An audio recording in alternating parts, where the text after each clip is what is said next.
যেমনটা আমরা বলতেছিলাম এবং আশঙ্কা করতেছিলাম যে রড্রির ডিলটা হাইজ্যাক করতে পারে বার্সা, রড্রির মন কি ভুলাইতে পারবে বার্সা, এমন একটা প্রশ্ন করে আমরা এখানে একটা ভিডিও করছিলাম এবং সমগ্র যুক্তি আমরা এখানে দিছিলাম যে কেন মাদ্রিদ এই ডিলটার জন্য যদি দেরি করে তাহলে বার্সা যেহেতু ঢুকছে, সিরিয়াসলি ঢুকছে, সেহেতু বার্সা এই ডিলটা ফাইনালাইজ করে ফেলাইতে পারে, রড্রির মাথা ঘুরাই ফেলাইতে পারে, রড্রিকে প্রজেক্ট বুঝাই ফেলাইতে পারে, কারণ রড্রি হচ্ছে বার্সা ডিএনএ এবং মাদ্রিদ ডিএনএ না।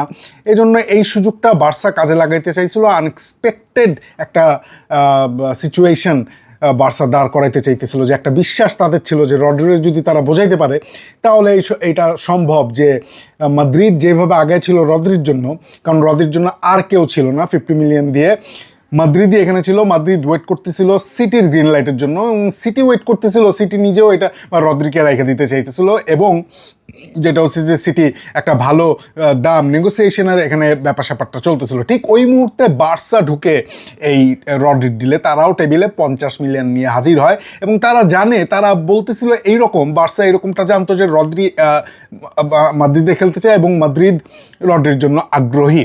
সো বার্সা যেটা করছে, বার্সার মধ্যে যেটা ছিল যে এখানে যদিও রিয়াল মাদ্রিদ আগে আছে, তারপরেও তারা একটা আনএক্সপেক্টেড সিচুয়েশন তৈরি করতে পারে কি না, এই জন্য তারা এখানে নামার পর তারা ঠিকই তাদের স্প্যানিশ প্লেয়ার দিয়ে তাদের স্প্যানিশ ক্যাপ্টেনকে বুঝায় ফেলাইতে পারছে যে তারা রড্রি যেন বার্সায় যোগ দেয়, এবং একই পরিমাণ টাকা তারা অফার করতেছে সিটিকে। সো এখানে টাকা পয়সার কোনো বিষয় না। সিটি এবং রড্রি বার্সেলোনার সম্পর্কের কথা আমরা জানি।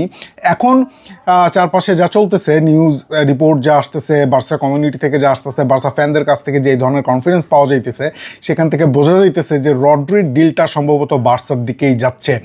বলা হইতেছে এইরকম যে রড্রি হচ্ছে অলরেডি জানাই দিছে যে সে মাদ্রিদে যেতে আগ্রহী না, সে বার্সায় যেতে আগ্রহী, এবং এটা সিটিকেও জানাইছে, এটা রিয়াল মাদ্রিদকেও জানাইছে। সো এই মুহূর্তে যেটা মনে হচ্ছে, এই মুহূর্তে রেজাল্ট যেটা মনে হচ্ছে সেটা হচ্ছে রড্রির কেসটা সম্পূর্ণ বার্সার দিকে ঝুঁকে গেছে এই মুহূর্তে।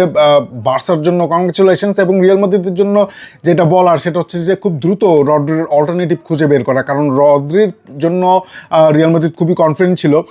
এখনও শেষ পর্যন্ত যে কি হয় তা তো বলা যায় না, ট্রান্সফার ইন্ডাস্ট্রি তো ভিন্ন রকম ভাবে কাজ করে, কখন কি হয় কিছুই বলা যায় না। তারপরও রিয়াল মাদ্রিদের উচিত এখন, যেহেতু কোনো কিছু ফাইনালাইজ হয় নাই, যদিও রড্রি রিপোর্ট আসতেছে, রড্রি জানাই দিছে সব কিছু, তারপরেও রিয়াল মাদ্রিদের উচিত এখন রড্রির অল্টারনেটিভ নিয়ে চিন্তা করা এবং খুব দ্রুত এই জায়গায় কাজ করা, কারণ রিপোর্ট থেকে শুরু করে সব কিছুই বলতেছে আপনাকে যে এইটা বার্সার দিকে ঝুঁকে গেছে। সো রিয়াল মাদ্রিদকে খুব দ্রুত সিদ্ধান্ত নিতে হবে এবং বার্সাকে কংগ্রেচুলেশনস।